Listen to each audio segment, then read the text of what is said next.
ابھی گرامر کے حوالے سے بات آئی، احد ایک ہی ہے، ونلی ون کے معنی میں ہے، اور اس کی وضاحت آ چکی ہے۔ الصمد کے معنی میں ہم ایک پرانا ترجمہ پیش کرنا چاہیں گے کہ اللہ الصمد، اردو میں عام طور پر اس کا ترجمہ جو کیا جاتا ہے کہ اللہ بے نیاز ہے۔ اب بے نیاز سے مفہوم تو سمجھ میں آ جاتا ہے، لیکن معنی کی وہ گہرائی نہیں سمجھ میں آتی کہ جسے الصمد کی وضاحت ہو سکے۔ بے نیاز اردو میں اس کو کہا جاتا ہے جس کو ضرورت نہیں۔ اب ایک آدمی کا پیٹ بھر گیا تو کہتے ہیں بھائی کھانے سے بے نیاز ہے، کپڑا پہن کر کے وہ عادی ہو چکا ہے اور کہتے ہیں فیشن سے وہ بے نیاز ہے۔ لیکن اردو میں جو بے نیاز کا مفہوم پتہ چلتا ہے، اس میں یہ بھی معنی نکلتا ہے کہ کہیں نہ کہیں وہ ضرورت مند ہے۔ مگر اس کا ترجمہ شاہ عبدالعزیز صاحب رحمۃ اللہ علیہ، جن کے خاندان سے تفسیر پھیلی، انہوں نے جو ترجمہ کیا ہے، یہ ترجمہ پرانی پراکرت زبان سے ہے، اور پراکرت زبان سے بہترین معنی اس کا ادا ہوتا ہے کہ اللہ ایک ہی ہے، اللہ الصمد، وہ نرادھار ہے۔ اب نرادھار کا سنسکرت اور پراکرت زبان میں غور کیا جائے تو بے نیاز سے زیادہ معنی سمجھ میں آتا ہے۔ نرادھار یعنی وہ کسی کے پر آدھار ہی نہیں ہے، وہ کسی چیز پر ڈیپینڈ ہی نہیں ہے، اور کسی چیز کی اس کو ضرورت نہیں ہے۔ تو بے نیاز سے زیادہ گہرائی نرادھار کے اوپر پتہ چلتی ہے۔ پھر آگے کی چیزوں میں دو تین چیزیں اور بھی آپ دیکھیں، لم یلد ولم یولد ولم یکن لہ کفوا احد۔ قرآن مجید کی یہ وہ سورہ جس کے بارے میں ابھی بات آئی کہ ثلث قرآن کے برابر ہے، اور مشرکین مکہ نے اللہ کے نسب کے بارے میں سوال کیا تھا، تو اللہ تعالیٰ نے یہ سورہ نازل فرمائی مکہ مکرمہ میں، اور اس سورہ میں صرف ایک سورہ کے اندر تمام ازمز کا جواب ہے، اور اتنا جواب ہے کہ آج بھی دین کے نام پر جو ازمز بنائے جا رہے ہیں، اللہ کو چھوڑ کر کے دوسری جگہ سے اپنی حاجتیں پوری کرانے کے بارے میں بات کہی جا رہی ہے، ان تمام کا تمام کی جڑیں اس میں اکھاڑ دی گئی ہیں۔ کیوں؟ اس میں سے دو تین مثالیں ہم آپ کو دیں کہ جو مکے میں مشرکین اور کفار تھے، آپ غور کریں گے تو آپ کو کبھی کبھی حیرت ہوگی کہ جب مکے میں دین حنیف تھا، دین حنیف کا مطلب سیدنا حضرت ابراہیم علیہ السلام کے طرز پر دین چل رہا تھا،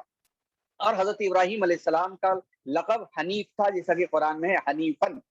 حنیف کہتے ہیں کہ اپنے آپ کو کفر اور شرک کی گندگی سے الگ کر کے خالص توحید میں آ جانے والا۔ ابراہیم علیہ السلام کی خصوصیت ہے، جیسا کہ حضرت ابراہیم علیہ السلام نے سورج کو دیکھا، چاند کو دیکھا، ستاروں کو دیکھا، خدا تلاش کیا، بالآخر انی وجہت وجہی للذی فطر السماوات والارض حنیفا وما انا من المشرکین کہہ کر کے پاک اور پیور توحید کو اپنے اندر بسا لیا، تو ان کا لقب حنیف پڑ گیا۔ اور یہ دین حنیف کے نام سے اتنی شہرت ہوئی کہ آج ہماری جو برادری ہے، یعنی مسلمان کی جو برادری ہے، ملت جو ہے وہ ملت حنیف ہے، امت جو ہے امت محمدیہ ہے، یعنی فیملی امت محمدیہ، برادری ملت حنیف، اس سے سمجھا جا سکتا ہے۔ تو اہل عرب بھی ملت حنیف پر جب تھے تو پھر ان کا کفر اور بت پرستی کیا تھا؟ بھئی یہ بھی تو خدا کو مانتے تھے، یہ بھی جو ہے جب سپریم پاور کو کسی کو ماننا ہوتا تھا، ورا الورا ماننا ہوتا تو اللہ ہی کو مانتے تھے، تو پھر جو ہے یہ مشرک اور کافر کیسے بن گئے؟ اس پر غور کیا جائے تو آج امت کا ایک بہت بڑا طبقہ ان کی راہ پہ چلتا نظر آ رہا ہے۔ اہل عرب کا معاملہ یہ تھا کہ ان کے اندر حضرت ابراہیم علیہ السلام کا دین تھا، یہاں تک کہ جب حضرت ابراہیم علیہ السلام کے زمانے سے دوری ہونے لگی تو اس میں قبیلہ خزاعہ کا ایک شخص عمرو ابن لحی پیدا ہوا، اور اس عمرو ابن لحی نے دیکھا کہ اس کا نام اصل میں ربیعہ ابن حارث تھا۔ عمرو ابن لحی نے جب باہر کے عمالقہ کی طرف وہ تجارت کی طرف گیا اور وہاں جا کر کے دیکھا کہ لوگوں نے ایک خدا بنا رکھا ہے اور اس کی وہ عبادت کر رہے ہیں، اور اس میں ناچ گانے ہو رہے ہیں اور نوجوان اچھل رہے ہیں، کود رہے ہیں، اس کو بڑا مزہ آیا، یعنی یہ بہت مزے کی چیز ہے۔ اب اسے کاپی کر کے لے کر کے لا کر کے مکہ مکرمہ میں رکھا، اور نوجوان نسلوں کو ناچنے اور گانے والیوں کے ذریعے سے ترغیب دیا، اور دھیرے دھیرے یہاں سے آغاز بھی ہو گیا۔ تب بھی جا کر کے شرک آنے کے باوجود بھی یہ جو ہے اللہ ان کا جو شرک تھا، وہ شرک کیا تھا؟ نمبر ایک یہ تھا تشبیہ، یعنی اللہ کو انسانوں سے یہ تشبیہ دیتے تھے۔ دوسرا یہ تھا کہ تحریف، اللہ کے معاملے میں لوگوں کو شریک کر لیتے تھے۔ اور ان کا شرک کیا تھا؟ جیسا کہ وہ حرم عمرہ اور حج کے وقت میں جو تلبیہ پڑھا جاتا ہے، لبیک اللہم لبیک